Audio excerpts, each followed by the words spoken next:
반갑습니다. 하임 레버리지. 시간을 들여 막대한 수익으로 치워난다. 연휴 잘 보내고 계신가요? 어제가 이제 또 석가탄신일이었고 오늘이 또 대체 휴일이어서 많이들 쉬고 계실 것 같은데요. 소중한 연휴에도 방송 찾아주시면 대단히 감사합니다. 초심 다지면서 또 좋은 영상으로 만들어가 볼 수 있도록 해볼게요. 연휴에 찍는 컨텐츠다 보니까 조금 더 제 개인적인 어떤 상황을 하나 정도는 전달해 드리고 싶다 이런 생각이 들었는데요.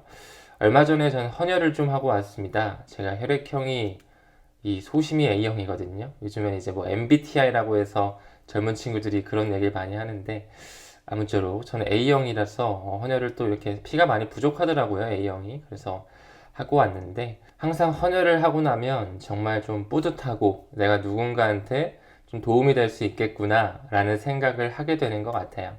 사실 초반에 제가 헌혈 시작했을 때가 이제 고3 끝나고 대학생 딱 되자마자 이제 대학 졸업 여건에 봉사 시간이 좀 필요하잖아요. 그래서 초반에는 제가 이 헌혈을 했던 목적 자체가 이 봉사 시간 획득을 하기 위해서 했었던 것 같아요. 근데 그러다가 제 친구 할머니께서 좀 혈액 쪽 어떤 좀 병이 있으셨는데 이 조혈 모세포를 기증을 받아야 됐는데 딱 A형이 필요했던 상황이었거든요. 그때 제가 뭐 몇 개 안 됐었지만 모았던 이 헌혈 증서를 드리면서 좀 도움을 드렸었던 기억이 있어요. 그때 되게 이 헌혈이라는 게 단순히 봉사 시간만을 채우기 위해서 하는 행위가 아니라 누군가한테는 정말 큰 도움이 될 수가 있겠구나 라는 생각으로서 좀 꾸준하게 이 헌혈 봉사를 해왔던 것 같습니다. 이번에 제가 이제 어린이날 전날이었던 것 같아요. 어린이날 전날에 딱 이제 50번 정도 채웠네요. 전열로서 50번을 하면 이렇게 또 포장증을 주시더라고요. 50번 하면 또 금장이라고 해가지고 저한테는 매우 뜻깊은 연휴가 되는 것 같습니다. 그래서 제 구독자님들 중에 뭐 5060 세대도 정말 많지만 또 2030 우리 MZ 세대 분들도 은근 많으시거든요. 혹시라도 좀 혈기왕성할 때 내가 누군가에게 좀 도움이 되고 싶다라고 하신다면 헌혈을 한 번씩 또 해보는 게 어떨까 이런 생각도 드는 것 같습니다. 또 저의 구독자님들 또 우리 사관학교 애플 회원님들을 보면 은근히 그 대학 교수님들이 정말 많으시거든요. 정말 신기할 정도로 XRP의 진성 투자자분들의 약간 사회적 위치 자체가 진짜 매우 높으세요. 정말 매우 높은데 정말 신기한 거는 그 교수님들의 전공, 이제 대학생 분들께 가르치는 그 전공 분야를 보면 물론 뭐 자연계열이나 이공계열도 계시고 뭐 경영대학 이런 쪽도 계시지만 정말 신기한 게 인문학 교수진들이 많으시세요. 인문학 쪽 가르치시는 분들이 있잖아요. 그래서 최근에도 저랑 한번 소통을 했던 교수님께서 저한테 이런 질문을 해주시더라고요. 우리 문창훈님은 나중에 XRP가 정말 잘 돼가지고 부를 잃었을 때 어떤 일을 하고 싶냐? 역시 인문학 쪽 교수님이시다 보니까 이런 약간 되게 인문학적인 질문을 해주세요. 너가 지금 하는 일의 최종 목표가 무엇이냐? 뭐 이런 질문이셨던 것 같은데 제가 아마 뭐 대학생 때 20대 중반까지만 하더라도 그때는 제가 이제 헌혈봉사도 진짜 졸업을 하기 위해 했었다 이런 말씀을 드렸었잖아요. 아마 그때 이 질문을 받았다면 저도 뭐 좋은 차 사고 싶고 서울에 집을 사고 싶고 호텔 가서 막 누리고 싶고 이런 답변을 하지 않았을까 생각을 했는데 사실 지금은 그쪽보다는 정말 저로 하여금 누군가가 좀 동기부여나 도움을 받을 수 있는 제가 지금 이런 컨텐츠를 찍음으로써 누군가에게는 좀 투자에 대해서 건강한 마인드셋을 가져갈 수 있는 하나의 기반이 될 수도 있지 않을까 이런 마음에서 저도 이렇게 좀 성실하게 찍어 나가는 거거든요. 그래서 그런 답변을 드렸었던 기억이 나네요. 지금 현재 이제 사관학교 애플 회원님으로 같이 성장해주고 계신데 이런 유튜브 채널을 운영하면서 결이 맞고 같이 무언가 본인의 목표를 향해 나아가시는 분들과 함께 할 수 있다라는 게 감사한 것 같습니다. 물론 뭐 저를 안 좋게 보시는 분들도 충분히 있으실 거고 또 좋게 바라봐 주신 분도 계실 텐데 그 부분은 제가 이렇게 좌지우지할 수가 없잖아요. 그냥 저는 저의 목표를 향해 꾸준히 성장하는 과정이라고 생각하고 저도 아직 뭐 전문가가 아닙니다. 뭐 XRP 전문가로서 가끔씩 막 인터뷰 초청을 받아서 가면 이 소개 멘트가 되게 부담스러울 때가 많아요. 뭐 리플 빅뱅의 저자, 뭐 리플 전문가 문창훈님 모셨다 이런 식으로 말을 해주시면 아 이게 오프닝 멘트 좀 수정해달라고 한번 말씀드리고 가야 되나, 소개할 때 저는 전문가가 아니다 그냥 이렇게 말씀을 드려야 되나, 이런 내적 갈등을 참 많이 하곤 합니다. 아무쪼록 저도 일개 투자자로서 여러분들께 도움이 된다면 너무 감사한 일이고, 아직 성장하는 과정에 이렇게 또 함께 해주셔서 다시 한번 감개무량하다라는 부분 좀 전달드리고 시작하겠습니다. 이게 또 연휴다 보니까 제가 제 개인 에피소드를 하나 정도 좀 던질까 했는데 시간을 좀 많이 잡아먹었던 것 같아요. 혹시라도 불편하셨다면 송구하다 죄송합니다 말씀드리면서 천천히 시작해 보도록 하겠습니다.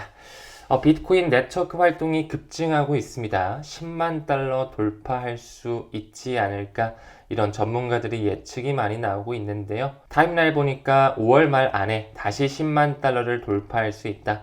1억 4천, 1억 5천만 원 선 다시 한번 재돌파가 일어날 수 있는 거죠. 아직까지 미국과 중국 무역 갈등은 완전히 해소되진 않았지만 조금씩 마무리되는 그런 국면으로 보여지고 있으면서 비트코인이 실물 금을 따라갈 수 있는 포텐셜 저는 열어야 된다라고 생각한다 말씀을 늘 드려왔고요. 이 기사에서도 나오죠. 지금 현재 매크로 이슈는 사실 많이 안 좋습니다. 많은 또 전통 금융기관에서 미국의 경기 침체에 대한 확률을 높게 바라보고 있지만 그 기관들의 수요 자체가 빵빵하게 지금 지탱해주고 있는 거죠. 지금 데드크로스를 피했고 알트코인 같은 경우는 골든크로스 임박을 앞두고 있습니다. 그렇다 보니까 지금 현재 비트코인 올타임 하이 기준으로 해서 약 10% 정도 빠져 있는데 다시 한번 10만 달러를 돌파하면서 역대 최고치까지 나올 수 있는 확률 좀 점쳐지고 있는 상황이다. 그러면서 또 옵션 시장 보니까 비트코인 30만 달러 콜옵션이 굉장히 인기가 많대요. 복권처럼 인기가 많다라고 하면서 6월 말까지 3배 이상 오를 것이다. 30만 달러면은 원화 기준으로 4억 2천만 원 정도 되나요? 4억 원이 훌쩍 넘어가는 돈인데 조금 너무 공격적으로 배팅한 게 아닐까 생각이 좀 개인적으로는 들고요. 우선은 이 30만 달러가 가장 콜옵션 중에 많은 게 아니라 가장 많은 미결제 약정은 약 11만 달러 정도? 요 정도가 좀 합리적인 가격선이지 않을까.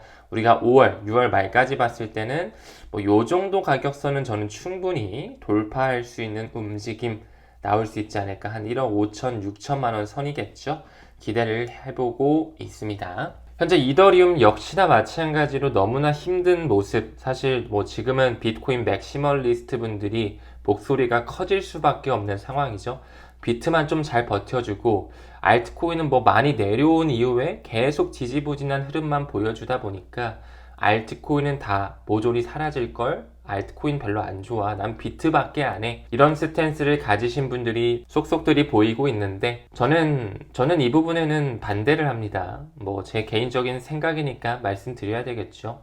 앞으로 디지털 생태계가 오고 경제 패러다임이 바뀌게 되는 4차 산업혁명이 왔을 때 정말로 가치를 발현하는 그 친구들은 끝까지 살아나는 알트코인들이 될 텐데 CBDC, 스테이블코인 다 알트코인망 위에 지금 올라가져 있는데 비트코인 역시나 가치 저장 수단으로 꾸준히 생태계가 확장이 되겠지만 글로벌 메이저 알트코인에 큰 기회가 숨어져 있다라고 저는 생각합니다.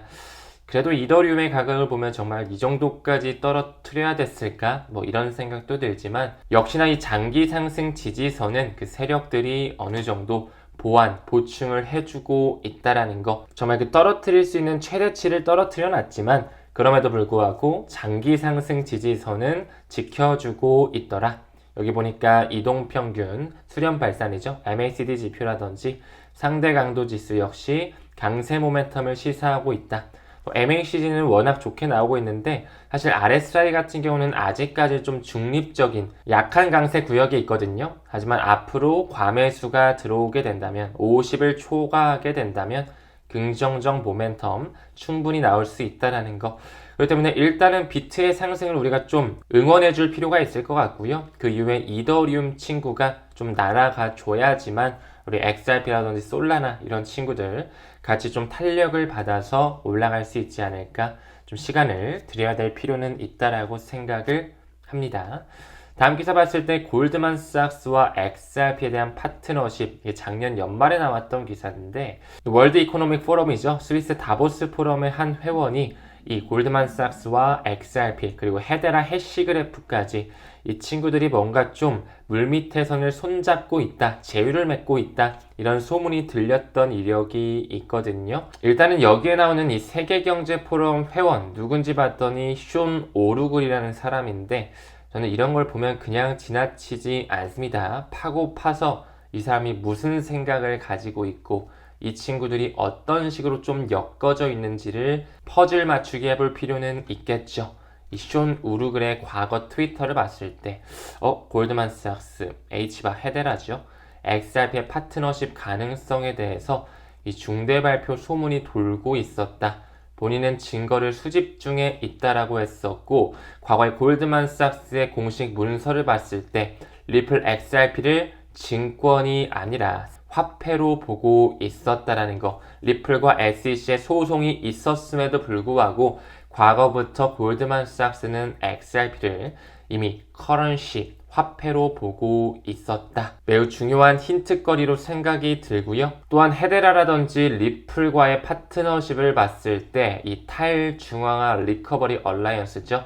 디센트럴라이즈 리커버리에 대한 얼라이언스에 리플랩스 뿐만 아니라 과거에 헤데라까지도 함께 합류가 되어 있었다라는 거. 왜 리플 XRP 레저에 클로우백 기능이 최초로 삽입이 됐고 헤데라라든지 카르다노 에이다와 같은 ISO 2002 메시징 표준을 준수하는 재단들이 함께 움직이고 있는지, 카르다노 에이다, 리플사와 협력을 고대하고 있는데요.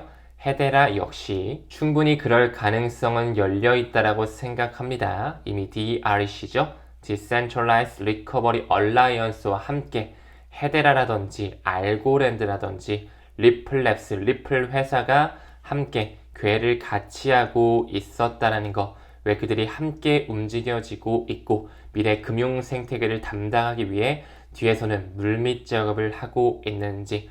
한 가지 더 가볼까요? 미카법 잘 알고 계시죠? 유럽을 기반으로 한 크립토 생태계에 대한 하나의 규정인데요. 여기 왜 창립 멤버에 이 친구들이 같이 들어가 있을까? 한번 눈여겨볼 필요는 있어 보이네요. 우리 사관학교 에이플 회원님들 이 코인 늘 강조드려 왔는데 여기 회원에도 목록에 들어가 있네요. 왜 세계경제포럼의 회원이었던 숀 오루글이 이런 골드만삭스라든지 헤데라, 에이다, XRP 파트너십 가능성에 대해서 집중하고 있는지 여러 가지 힌트거리가 제공되고 있는 것 같습니다. 얼마 전에 공식적으로 종료가 된 행사죠. 아랍에미레이트의 혁신도시 두바이에서 있었던 토큰 2049 스피커 목록 다시 한번 좀 짚고 넘어갈 필요는 있을 것 같아서 가지고 왔습니다. 리차드 텅이 보이네요. 바이낸스의 현 CEO죠. 과거의 CEO, 바이낸스의 창립자인 자오장펑 역시 정직의 상징이지 않을까 이런 생각도 들고 리차드 텅 같은 경우는 루루 익스체인지를 통해 리플의 이사진들과 유착관계가 있다라는 것 말씀을 드려왔죠. 바이낸스는 더 이상 중국 거래소라고만 치부하기에는 규모가 워낙 크다. 세계 1등 거래소이기도 하고 바이낸스 US 역시 뒤에서는 지속적으로 생태계가 커지고 있죠. 여러분들께서 암호화폐를 투자하신다 했을 때 바이낸스 거래소 정도는 병렬적으로 활용해 보는 것도 좋을 것 같다. 조만간 사관학교에서 바이낸스 거래소 활용법 좀 어려워하시는 분들이 꽤 계셔서 간단하게 좀 다룰 수 있도록 하겠습니다. 여기 트럼프의 차남 에릭 트럼프 굉장히 암호화폐의 진심이죠. 투자하신 지도 굉장히 오래됐고 미래의 금융 생태계에서 암호화폐가 미래가 될 것이다. 이런 얘기를 한 바가 있는데 현재 트럼프 2기 행정부의 앞으로의 행보 굉장히 기대가 되고요. 여기 보니까 댄 모어헤드라는 사람이 보이죠. 이 친구는 펜타라 캐피탈의 설립자. 이 펜타라 캐피탈은 리플사의 초기 투자자라고도 말씀을 드렸고 뒷배를 봤을 때 피터 틸, 페이팔의 창시자들과 그리고 금융 엘리트와도 연관성을 가지고 있다. 말씀드려 왔습니다. 이 안에 포트폴리오 매우 중요하게 바라보자라고 늘 언급을 드렸죠. 여기 지금 IPO를 준비하고 있는 서클의 제레미 알레요. 지금 리플사가 또 지속적으로 인수하기 위해서 40억 달러, 50억 달러 제안하다가 100억 달러, 심지어 200억 달러까지 인수 제안을 넣고 있다. 이런 소문이 들리고 있는데요. 가능성이 없는 얘기라고는 생각되지 않습니다. 가능성이 있다라고 보고 있는 거죠. 여기 보니까 파울로 아르도이노 보이시죠? 이 사람이 이제 서클의 CEO가 제레미 알레이어라면 이 파울로 아르도이노가 바로 이 테더, 지금 점유율 1등이죠. 테더의 CEO가 이분입니다. 그래서 얼굴도 한 번씩 좀 보고 가시면 좋을 것 같아요. 이런 분들이 바이낸스 창립자, 서클의 CEO, 테더의 CEO, 에릭 트럼프는 뭐 워낙 잘 아실 거고, 댐 모어헤드 역시 그들과 유착 관계를 가지고 있는 벤처 캐피탈의 설립자라는 거 참고적으로 봐주시면 좋을 것 같네요. 토큰 2049 두바이에서 열렸지만 이미 이 메나 지역은 리플사가 점령하고 있다고 말씀을 드렸죠. 올해 1분기 3월달을 기준으로 해서 아랍에미레이트의 결제 서비스 제공 라이선스 완전히 최초로 획득을 해놨다라는 거. 그렇기 때문에 앞으로 리플사는 두바이에서 추가적으로 400억 달러 규모의 국경 간 결제 시장을 규제 틀에 맞게 운영할 수 있다라는 거. 이미 리플 페이먼트로 과거부터 700억 달러 규모 결제를 처리해 왔고요. 이제 1000억 달러가 넘는 시장까지 커버리지를 확대할 수 있는 기회가 창출되고 있다라는 거. 왜 모니카 롱 리플의 회장이 우리는 굉장히 많은 유동성을 보유하고 있다라고 말을 하는지, 결국에는 이가 많은 기관의 채택뿐만 아니라 스테이블 코인 시장의 국가적인 점령, XRP 레저로 많이 올라올 준비가 되어지고 있고요. 스위프트 2.0의 시대를 이 리플 네트워크를 통해 공존하게 만들지 않을까. 저는 이런 생각을 하면서 XRP에 투자하고 있습니다. 한 암호화폐 창업자가 이런 얘기를 했었죠.